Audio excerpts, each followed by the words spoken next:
요한계시록 3장 14절부터 22절 마지막 절까지 봉독하겠습니다. 요한계시록 3장 14절입니다.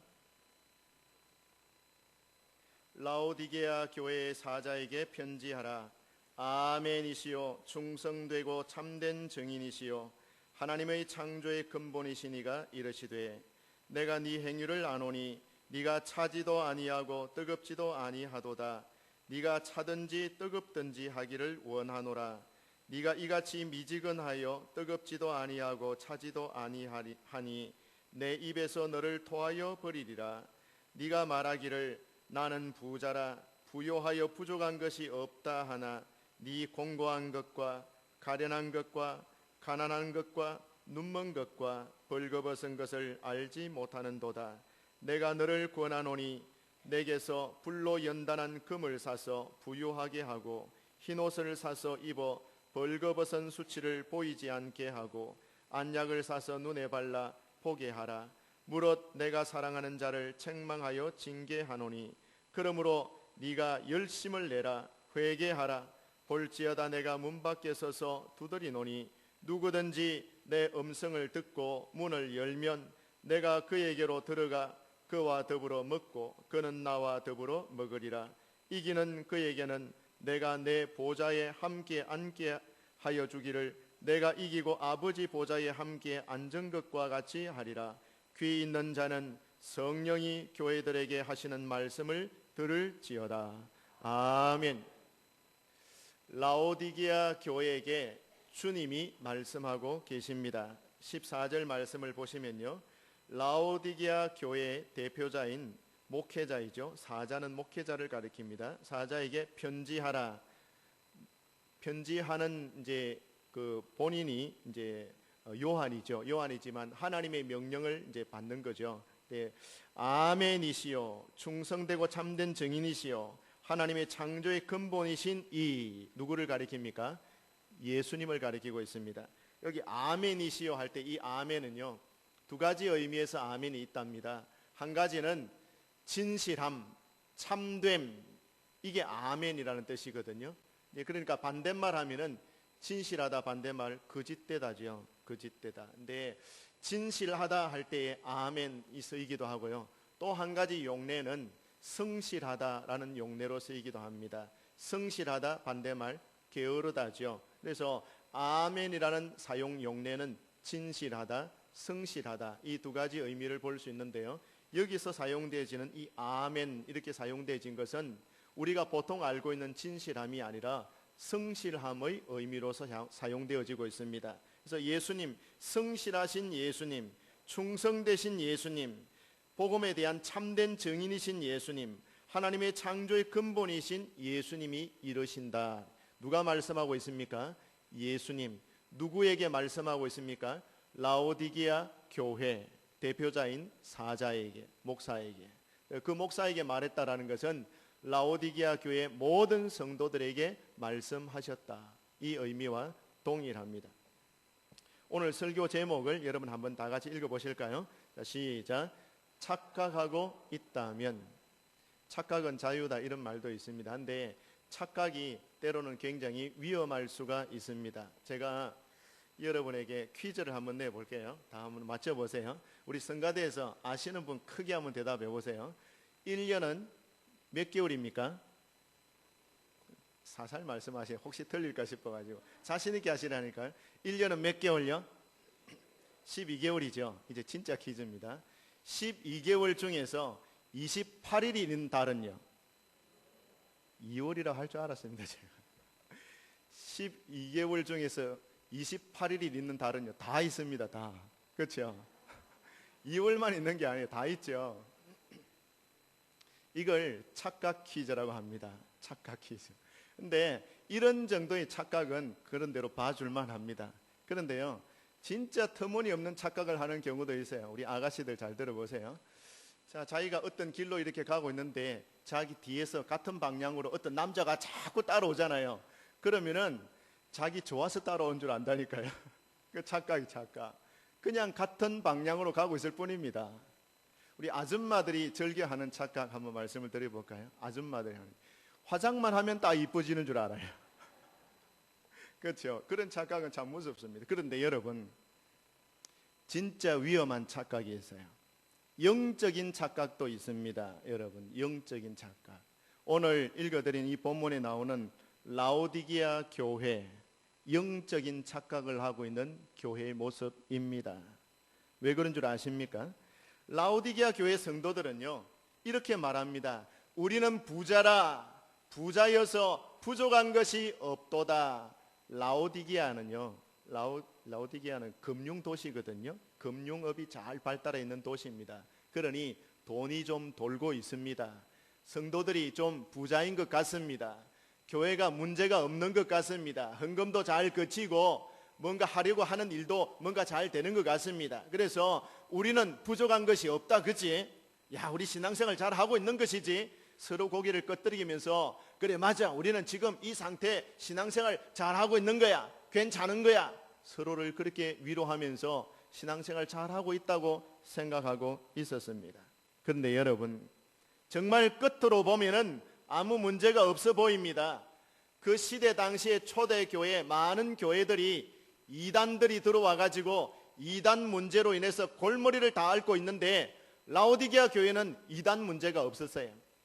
많은 초대교회에 또 보면은 여러 가지 문제점들 중에서 성도의 윤리적인 문제들이 굉장히 많이 일어나고 있었습니다.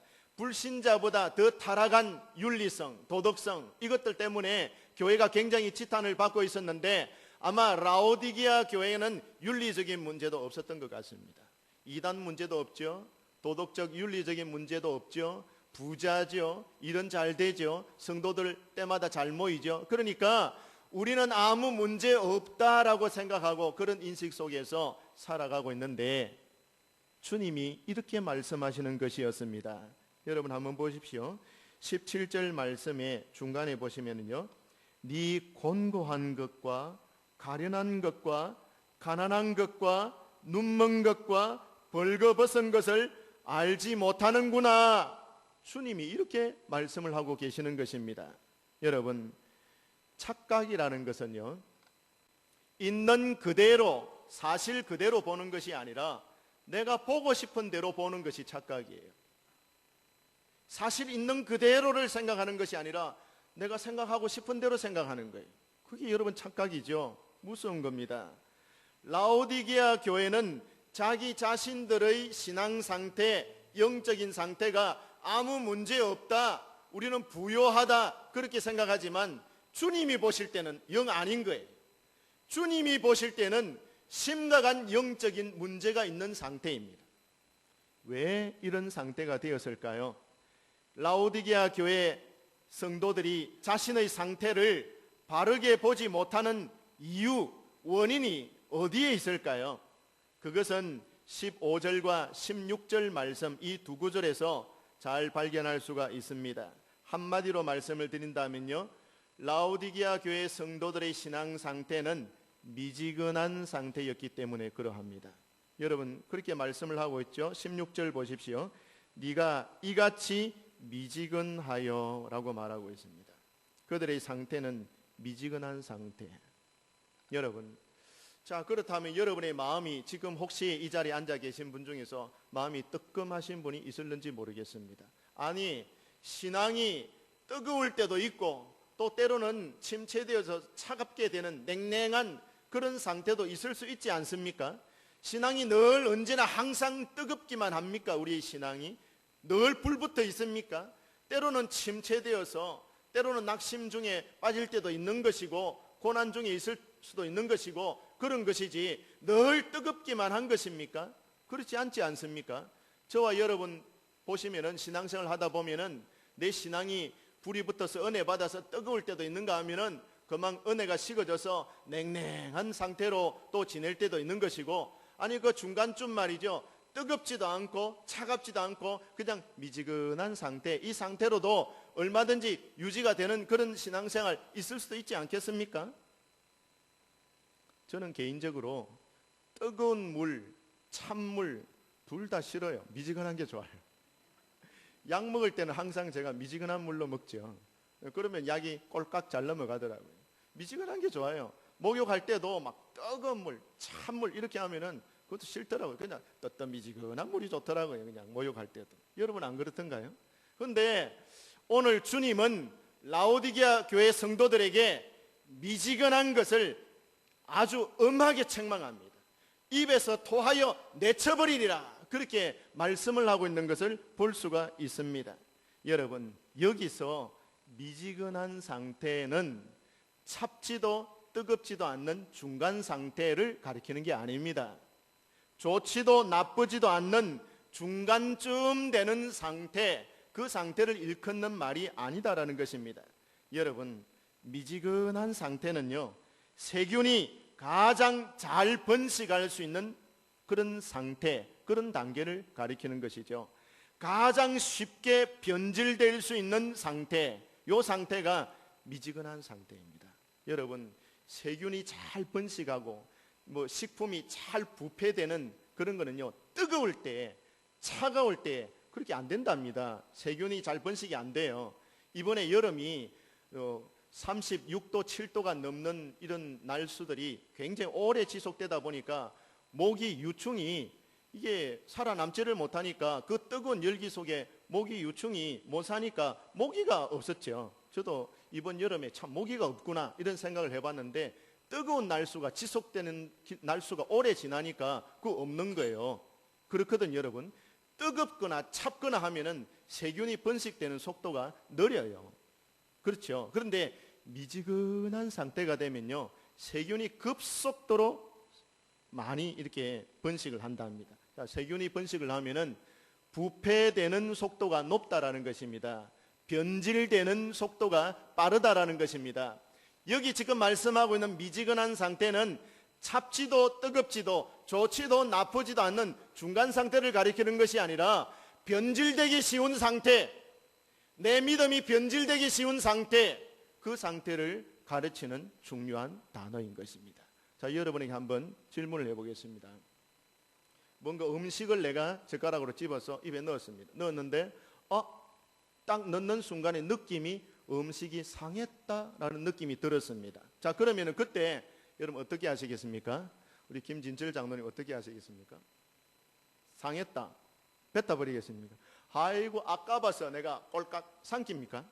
아까워서 삼키면은 배탈이 날 가능성이 있겠죠. 식중독의 가능성도 있습니다. 그러면은 음식이 상했다라는 느낌이 드는 즉시 아끼지 않고 뱉어버립니다. 맞습니까? 여러분, 바로 그 말입니다. 우리 주님께서 지금 말씀하고 있지 않습니까? 여러분 한번 보십시오. 16절에 네가 이같이 미지근하여 뜨겁지도 아니하고 차지도 아니하니 내 입에서 너를 토하여 버리리라. 여러분, 이 상태가 되면은요, 미지근한 상태, 변질되기 쉬운 상태, 아니 변질된 상태라면은 이 상태는 주님이 토하여 내쳐버리는 상태다, 그렇게 말씀을 하고 있는 것입니다. 여러분, 이 미지근한 상태는요, 변질되기 쉬워요. 아니 어쩌면 변질되어 버렸는지도 몰라요. 그런데 이 라오디게아 교회 성도들은 자신의 영적 상태, 신앙 상태가 미지근한 상태, 변질되기 쉬운 상태, 부패하기 쉬운 상태인데도 불구하고 자기는 괜찮다, 이 정도 신앙생활 하는 것은 괜찮지 않은가 하면서 아무 염려 없이 있다라는 것입니다. 주님이 보실 때는 위험한 상태입니다.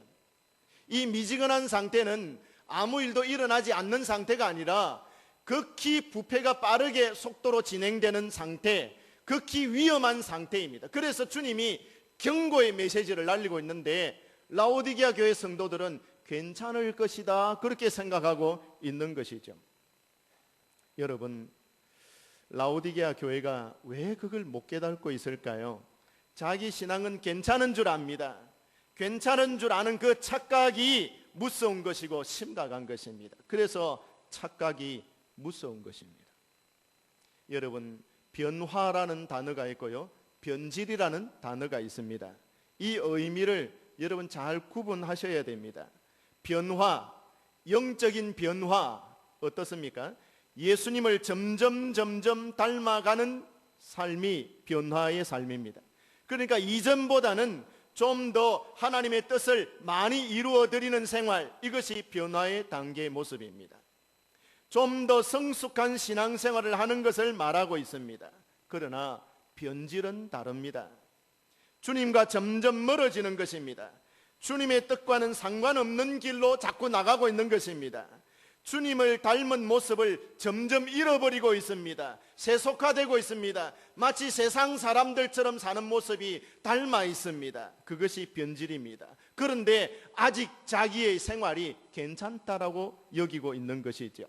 전혀 성숙한 단계로 나아가지 못하고 있는데 안타까움이 생기기는커녕 그 생활에 오히려 익숙해져 버리는 그런 상태가 되어 갑니다.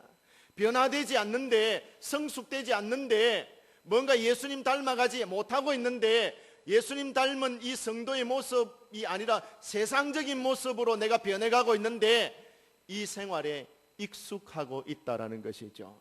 이 익숙한 삶이 편안하게 되어버리는 상태, 이 상태가 변질의 상태입니다. 여러분의 신앙 그냥 유지되는 법이 없습니다. 둘 중에 하나입니다. 변화되어 가든지 변질되어 가든지 둘 중에 하나라 그 말입니다. 여러분의 신앙이 변화되어 가고 있지 않는 것 같으면 변질되어 가고 있는 중입니다.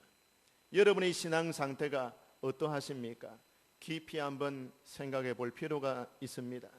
성숙의 단계로 변화되어 가지 못하는데 이 미지근한 상태를 편안하게 받아들이고 마치 이 상태가 익숙해져서 더 이상 바랄 것이 없노라, 나는 이제 부자다, 부유하다라고 생각하는 그런 성도들은 혹시 안 계십니까? 이 시간 내 신앙이 어떤 상태인지 점검해 볼 수 있는 진단 방법을 제가 말씀을 드리려고 합니다. 여러분 이 말씀을 들으시고 여러분 고요히 마음속으로 여러분의 신앙 상태를 점검해 보시기를 바랍니다. 첫 번째 진단 방법을 말씀을 드리겠습니다. 여러분 속에 간절함이 있는가 없는가를 점검해 보십시오. 내 가슴이 뜨거워지고 내 마음이 집중이 되고 마음이 전적으로 쏟아지는 그런 간절한 일이 있는가? 내가 이만큼 오래 믿었으면 됐지, 이 정도 일을 했으면 됐지, 앞으로 뭘 더 해야 된단 말인가? 여러분 그런 생활을 하고 계십니까? 그렇지 않으면 정말 하나님의 말씀을 들을 때에, 찬양 드릴 때에, 기도 드릴 때에, 선교지를 생각할 때에 마음이 간절해지고 뜨거워지고 마음이 집중되어지고 정말 그렇습니까? 여러분 제가 성경을 하나 찾아서 읽어드리겠습니다.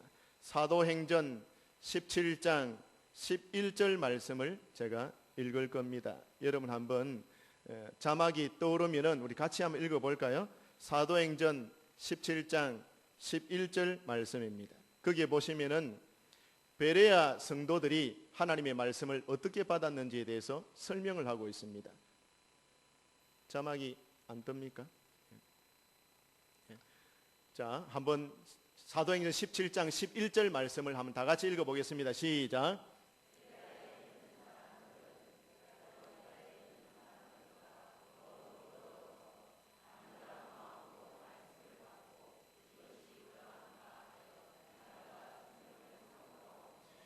베레아 교회 성도들이 하나님의 말씀을 받을 때에 어떤 마음으로 받았습니까? 간절한 마음으로. 우리 같이 한번 해볼까요? 간절한 마음으로. 여러분 속에는 하나님의 말씀을 받을 때에 간절함이 있습니까? 제가 기도해 달라라고 요청하는 성도들이 있을 때에 기도를 가끔씩 이렇게 해주잖아요. 안수기도도 하고 이렇게 하는데요, 진짜 간절한 마음으로 기도를 받기를 원하는 그런 성도들이 있어요. 여러분 김순영 씨 오늘 안 나오셨죠? 그 암이 있어가지고 3기 암인데 목사님 정말 기도하면 꼭 받고 싶습니다. 그래서 기도 받으러 왔는데 다른 성도들이 제 좀 기도해 주세요라고 말할 때하고는 사뭇 다른 표정이고 마음가짐이에요. 정말 간절한 마음으로, 정말 목사님의 기도 한번 간절하게 정말 받고 싶은 그런 간절한 마음으로 나와서 기도 한번 해 주십시오. 그러는데 제가 기도하면서 막 눈물이 나요.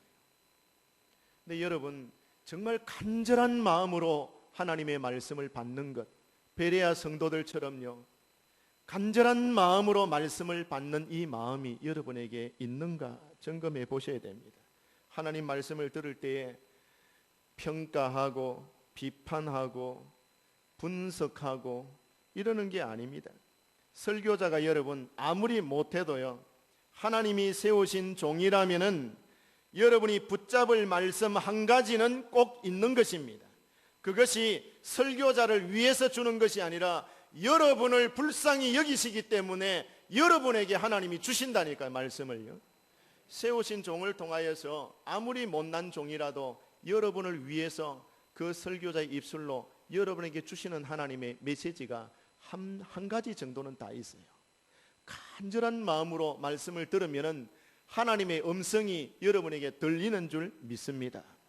두 번째는요, 야고보서 5장 17절입니다. 야고보서 5장 17절과 18절 말씀을 이제 읽도록 하겠습니다. 야고보서 5장 17절과 18절인데요. 거기 보시면은 엘리야가 어떻게 기도했는가를 우리에게 보여주고 있어요. 엘리야가 야고보서 5장 17절과 18절 읽어보겠습니다. 시작.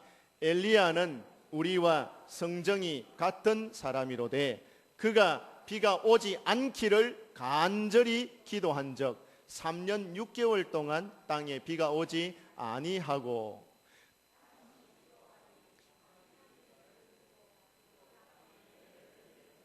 아멘. 거기 보니까 엘리야가 어떻게 기도했다고요?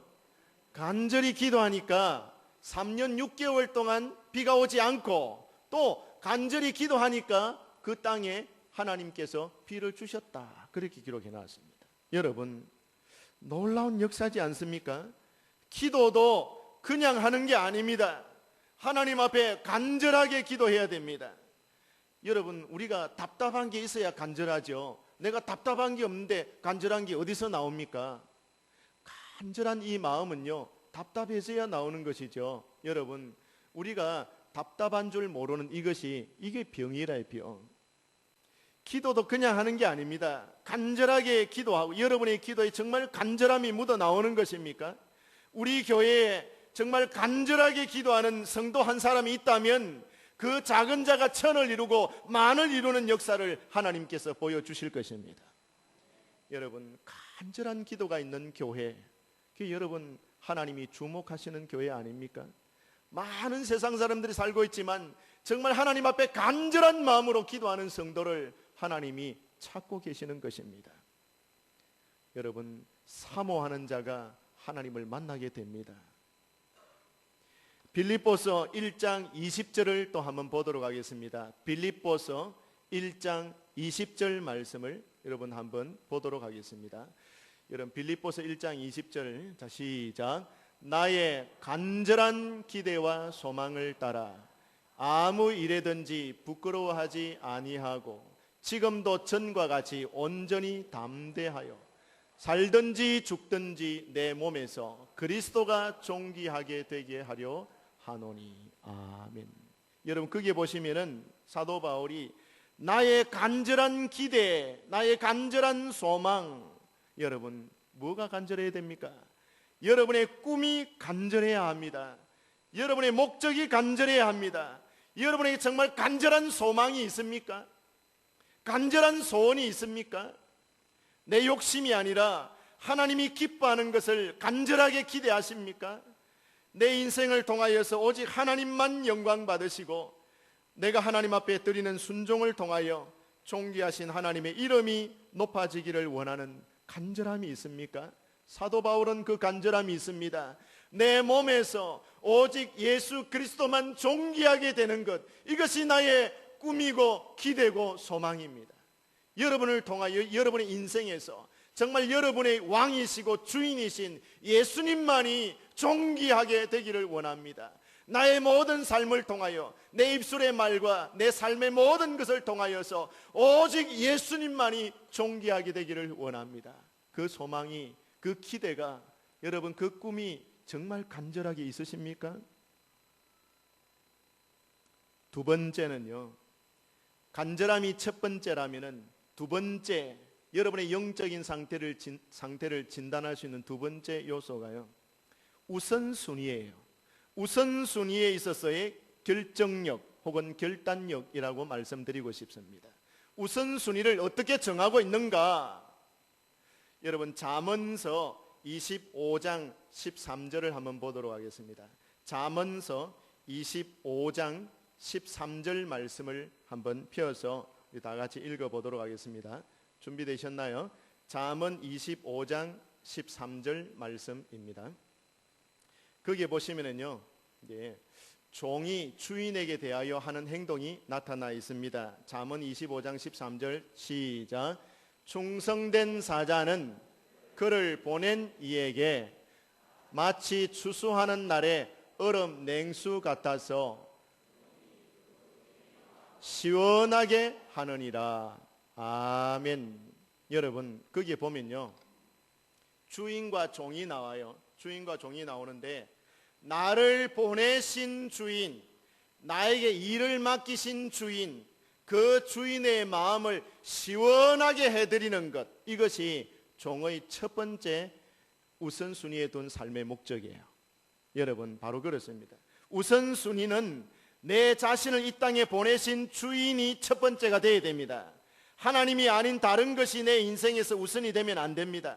많은 성도들이 하나님이 아닌 다른 것을 인생의 우선순위로 올려놓고 살아가고 있습니다. 여러분, 우리는 하나님이 기뻐하는 것이 무엇인 줄 알면서 순종하기를 머뭇거릴 때가 얼마나 많습니까? 하나님이 이것을 기뻐하는 줄 분명히 알면서 이것이 하나님의 뜻이다라는 것이 분명히 드러났음에도 불구하고 우리는 머뭇거리면서 순종하기를 주저하는 때가 얼마나 많으냐 이겁니다. 왜 그렇습니까? 우선순위가 잘못되어 있기 때문입니다. 하나님이 내 삶의 가장 최고의 우선순위에 있으면 하나님의 뜻이 나타났을 때에 즉각 순종해야 되는 것이죠. 한데 내 욕심이 앞섭니다.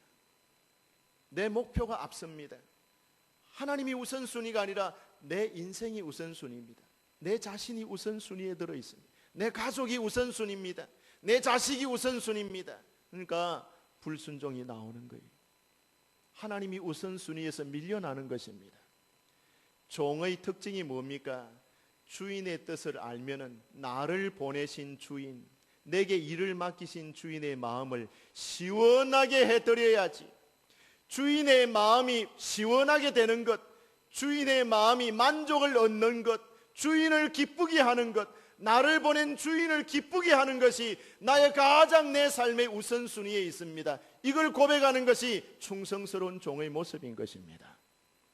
여러분, 주인의 마음을 먼저 시원하게 해드리는 결단력, 우선순위를 주인에게 맞춰드리는 충성스러움, 이것이 우리의 모습이 되어야 되지 않겠습니까? 참 우리는 많이 망설입니다.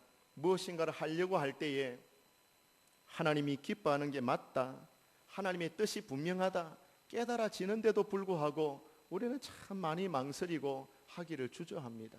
내가 손해보지 않을까? 내가 피해를 당하는 거 아닐까? 이러다가 내가 망하는 거 아닌가? 괜히 이거 하는 거 아닌가? 결정력이 없어요. 우리가 축구 시합 같은 거 걸리는 거 보면요, 아나운서들이 이제 이야기를 하죠. 슛, 꼬링을 넣을 수 있는, 슛을 할 수 있는 찬스가 많이 주어졌는데 그 찬스를 다 잡았다고 해서 골이 다 들어가는 게 아니죠. 결정력이 있어요. 골 결정력. 저 선수가 기회는 주어졌는데 골 결정력이 부족하군요. 골 결정력이 부족해서 골인을 못 넣는 거예요. 결정력이 없는 거예요. 알기는 알아요. 하나님이 기뻐한다는 걸 알기는 알아요. 하나님이 우선순위가 되어야 된다는 걸 알기는 알아요. 하는데 중요한 순간에 기회가 주어졌을 때에, 뭔가 봉사해야 될 기회가 주어졌을 때에 우선순위를 하나님께 두지 아니하고 자기에게 두어버리는 거예요. 결정력이 부족한 거예요. 여러분, 이 결정력, 결단력, 우선순위를 맞춰 줄 수 있는가? 하나님께. 여러분, 신앙을 점검할 수 있는 중요한 시금석이 됩니다. 또 한 가지 예를 들어볼까요? 고린도전서 16장 18절에서 17절 읽을 거예요. 고린도전서 16장 17절과 18절 이 두 절을 함께 읽겠습니다. 이 두 절을 읽어보면요, 사람의 이름이 세 분의 이름이 나옵니다. 한번 읽어보겠습니다. 17절과 18절 시작.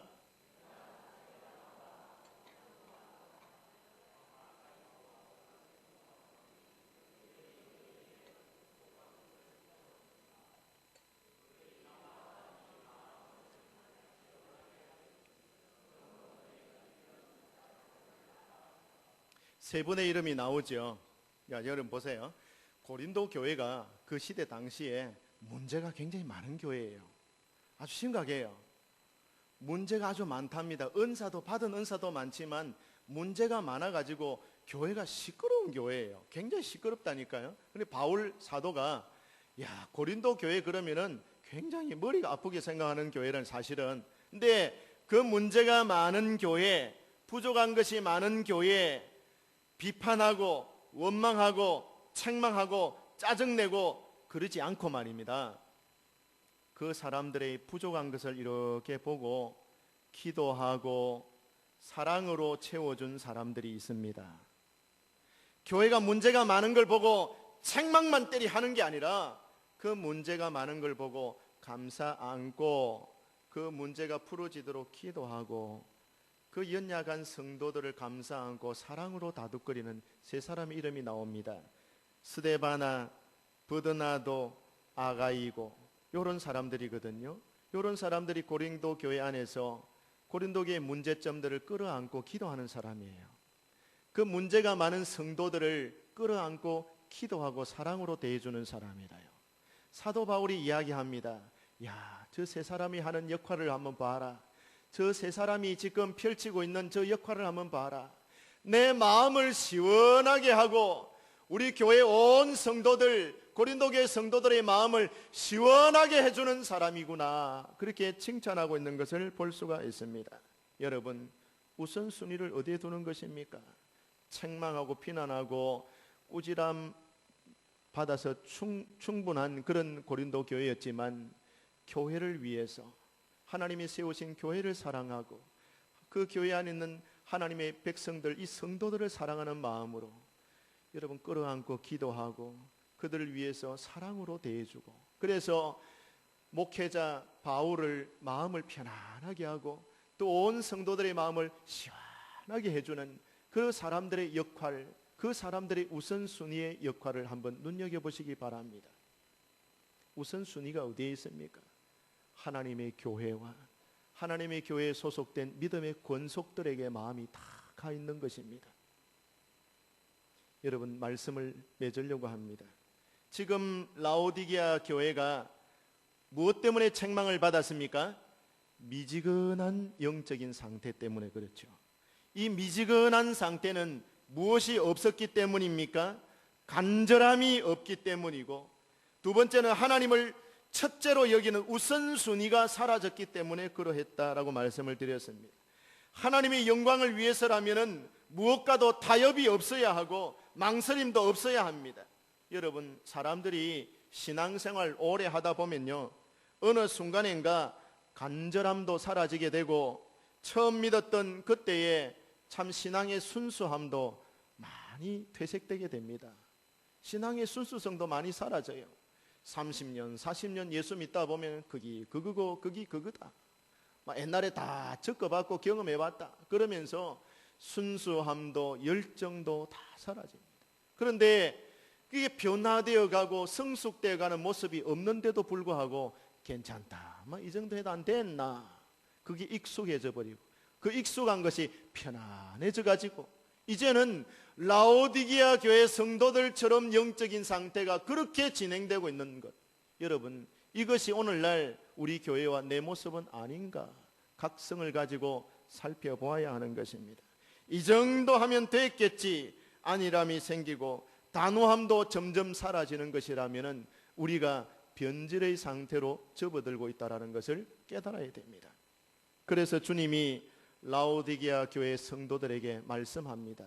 이 상태로 그냥 그대로 내버려 둔다면 착각을 하고 영적인 상태가 심각한 상태인데 자기 자신은 괜찮다 괜찮다 이 정도 하면 됐다라고 말하는 순간에 어느 순간에 변질되어져서 타락의 자리로 이 나락으로 떨어져 버리게 될 것인데 이 상태로 그냥 둘 수가 없잖아요. 우리 주님이 그냥 둘 수가 없는 겁니다.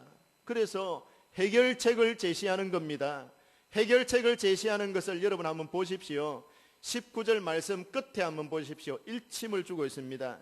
19절 끝에 보시면요, 그러므로 내가 열심을 내라 회개하라 이렇게 침을 주고 있습니다.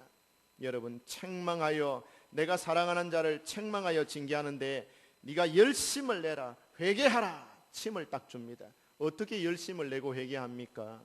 여러분, 라오디게아 교회 그냥 놔두면 됩니까 안 됩니까? 변질되어 가고 있는데 그냥 놔두면 됩니까 안 됩니까? 미지근한 상태인데 그냥 두면은 점점 변질이 빠른 속도로 일어나서 마지막에는 완전히 타락되어져서 끊어져 버리게 될 것인데 그냥 두면 결코 안 되죠. 이제 그래서 주님이 해결책을 내놓습니다. 그 해결책이 20절 말씀이라요. 20절 말씀을 다 같이 읽어보겠습니다. 준비되셨죠? 시작. 볼지어다 내가 문 밖에 서서 두드리노니 누구든지 내 음성을 듣고 문을 열면 내가 그에게로 들어가 그와 더불어 먹고 그는 나와 더불어 먹으리라. 뭘 말씀합니까 여러분?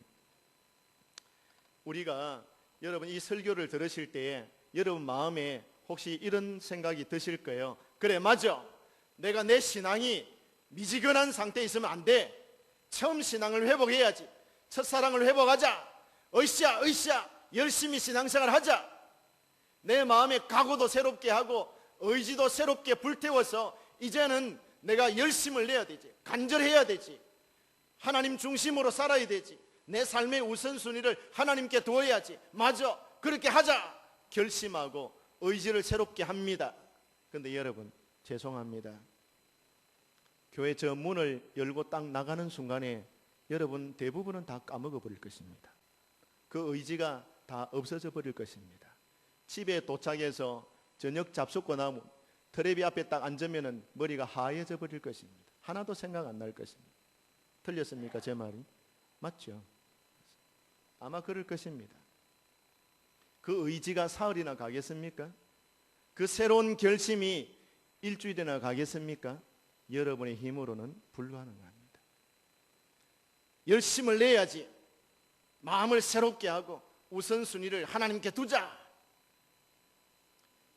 간절한 마음을 가지자.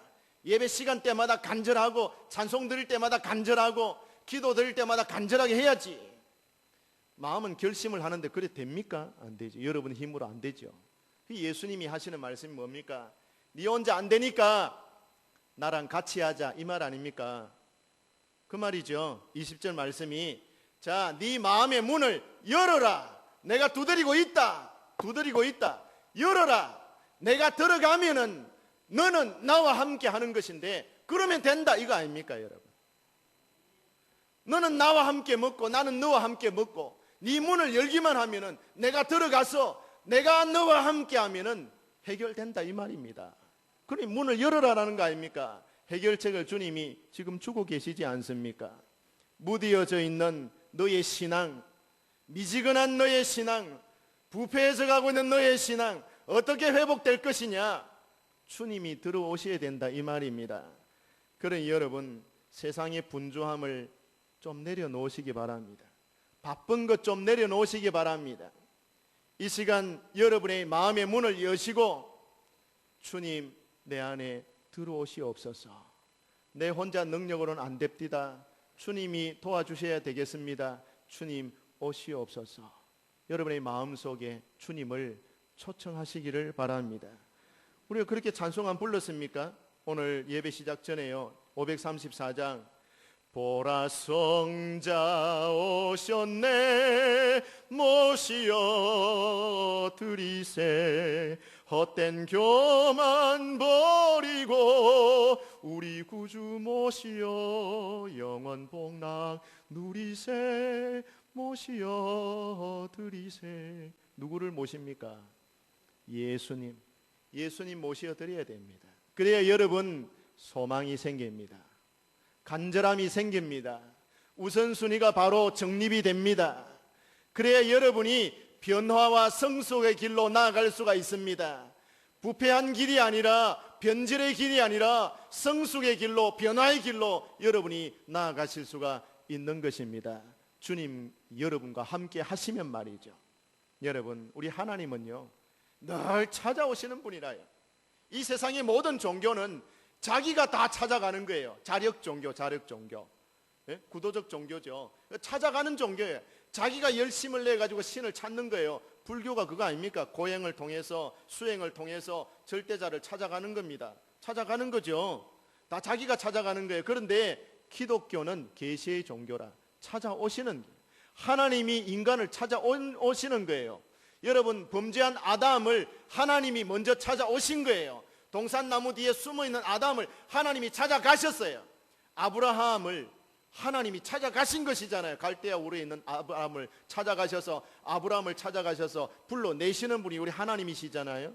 여러분 맞죠? 모세도 하나님이 찾아가셨죠. 찾아가셔서 사명 주시고 민족을 구원할 수 있는 그런 기회를 하나님이 주신 거잖아요. 하나님이 찾아가는 겁니다. 신약 성경에도 여러분 마찬가지잖아요. 이런 양을 목자가 99마리 다 놔두고 한 마리 이런 양을 목자가 찾아가는 거잖아요.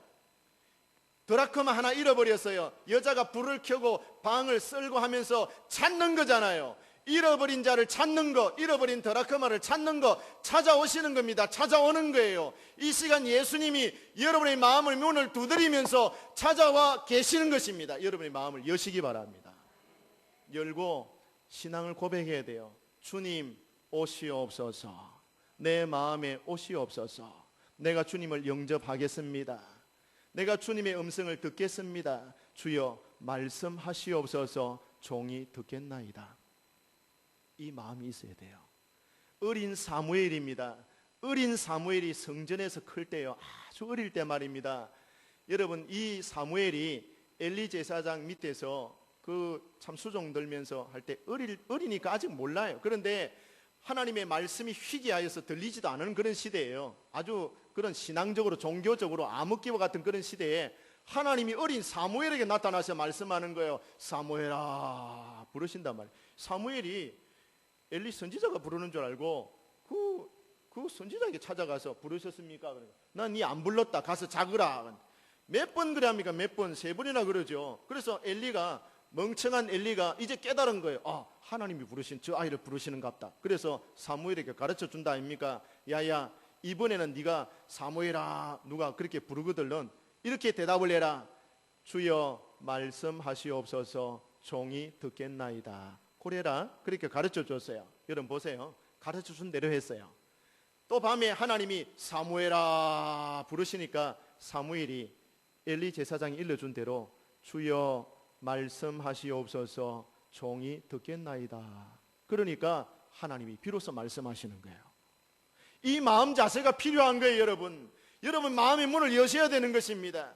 우리 하나님이 말씀하실 때에 주여 말씀하시옵소서. 나에게 말씀을 주시옵소서. 하나님의 말씀을 듣겠나이다. 이 자세 준비되어졌을 때에 하나님 여러분에게 말씀하십니다. 안 들으려고 하면은 안 들리는 거예요. 하지만 들으려고 하면은 하나님이 여러분의 귀에 세미한 음성으로 하나님이 말씀하시는 줄 믿습니다. 하나님은 말씀하시는 하나님이라. 말씀이 육신이 돼 우리 가운데 거하시며 우리가 보니 그랬거든요. 말씀이 하나님이십니다. 말씀으로 찾아와 주십니다.